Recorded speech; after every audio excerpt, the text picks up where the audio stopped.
கிறிஸ்துவுக்குள் மிகவும் பிரியமான தெய்வ பிள்ளைகளை, பரலோகமான நிகழ்ச்சியின் மூலம் உங்களை சந்திப்பதில் என் இருதயம் கர்த்தருக்குள் மிகுந்த மகிழ்ச்சி அடைகிறது. இன்றைய பரலோகமன்னா விசுவாசம் மட்டும் போதும்.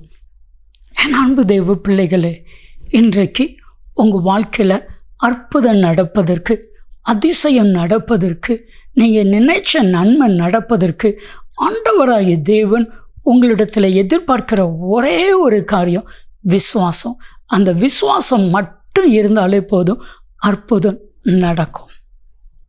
ஒரு முறை எவிரேங்கிற மனிதன் அவங்களுடைய 12 வயது மகள் மரண போராட்டத்தில் இருக்கும் பொழுது இயேசு இவருடைய வீட்டுக்கு வருகிறேன் என்று சொல்கிறார்.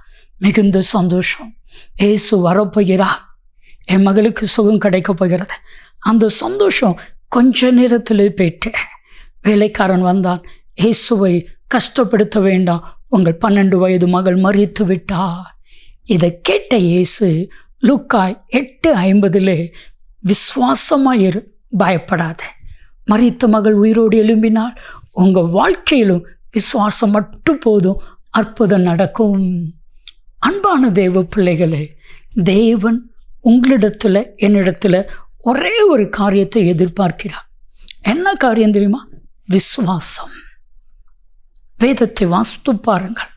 மார்க் 9:22-23 வசனத்தில் ஒரு தகப்பன் வேதனையோடு தன்னுடைய மகனுடைய மரண போராட்டத்தில் அந்த மகனை பிசாசு தீயிலே தள்ளி கொலை செய்ய நினைக்கிறது, தண்ணீரை தள்ளி கொலை செய்ய நினைக்கிறது. இப்பொழுது இந்த தகப்பனார் கத்தறுகிறார், இயேசுவே என் மேல் மனம் இறங்கி எனக்கு ஏதாவது செய்யக்கூடுமானால் உதவி செய்தருளும் என்று கத்தறுகிறார். ஆனால் அந்த தகப்பனிடத்தில் இயேசு எதிர்பார்த்த ஒரு காரியம் விசுவாசம். 22-23 வசனங்களை வாசித்து பாருங்கள். இயேசு அந்த தகப்பனுக்கு மறுமொழியாக சொல்கிறார், நீ விசுவாசிக்க கூடுமானால் ஆகும், விசுவாசிக்கிறவனுக்கு எல்லாம் கூடும். இப்போ அந்த தகப்பன் அழுகிறார், சத்தமிட்டு அழுகிறார், ஆண்டவரே விசுவாசிக்கிறேன், ஆகிலும் ஆகிலும் எனக்குள் ஒரு அவிசுவாசம் இருக்கிறது, அந்த அவிசுவாசம் என்னை விட்டு நீங்கும்படி எனக்கு உதவி செய்தருளும் என்று செபிக்கிறார். இயேசு அந்த தகப்பனாருக்கு விசுவாசத்தை அருளி செய்தார். அற்புதம் நடந்தது.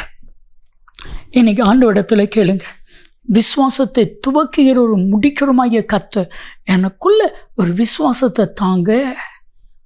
விசுவாசத்தினுடைய உச்சக்கட்டம் என்ன தெரியுமா? யூதா 20 வாசித்து பாருங்க. உங்கள் மகா பரிசுத்த விசுவாசத்தின் மேல் உங்களை உறுதிப்படுத்தி கொண்டு பரிசுத்த ஆவிக்குள்ளாய் ஜெபம் பண்ணேன்.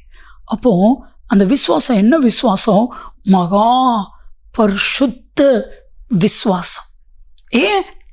விசுவாசம்தான் உங்களை பரிசுத்தப்படுத்தும். நீ விசுவாசித்தால் ரட்சிக்கப்படுவா. எபேசியர் 2:8 வாசித்து பாருங்கள்.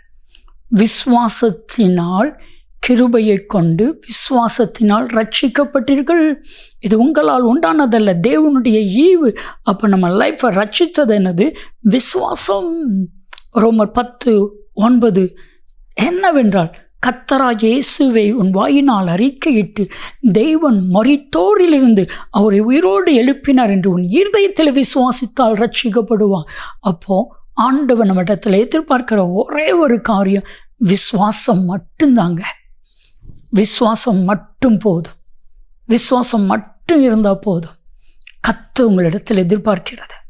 ஒரு முறை ஒரு படகு ஒன்றிலே இயேசு பிரயாணம் செய்கிறார். அந்த படகிலே சீஷர்களும் இருக்கிறார்கள். காற்று வீசுகிறது, அலை பொங்குகிறது. இயேசு நம்ம வாழ்க்கையில் இருந்தால் காற்று வீசாது என்ற அர்த்தம் அல்ல, படகு தடுமாறாது என்ற அர்த்தம் அல்ல. தடுமாறலாம், அலைகள் எழும்பலாம், ஆனால் இயேசு என் கூட இருக்கிறார் என்கிற விசுவாசம் காற்றாலையும் அலையினாலையும் ஒன்றும் உங்களை செய்ய முடியாது. இப்போ சீசர்கள் பயந்து இயேசுவை எழுப்பிறாங்க. இயேசு சொன்ன பதில் என்ன தெரியுமா? மார்க் 4:40 ஏன் இப்படி பயப்பட்டீர்கள்? ஏன் விசுவாசம் இல்லாமல் போயிற்று? விசுவாசம் மாத்திரம் உங்களுக்கு போதும். ஜெபிக்கலாமா? அன்பின் தகப்பனே, யார் யாரெல்லாம் விசுவாசத்தை கேட்கிறார்களோ அத்தனை பேருக்கும் ஒரு தெய்வீக விசுவாசத்தை அருளி செய்தருளும். இயேசு கிறிஸ்துவின் நாமத்தில் ஜெபிக்கிறோம் ஜீவனுள்ள பிதாவே, ஆமென், ஆமென். விசுவாசம் மாத்திரம் உங்களுக்கு போதும். நன்மையும் கிருபையும் ஆசீர்வாதங்களும் நிச்சயமாய் உங்களை தொடரும்.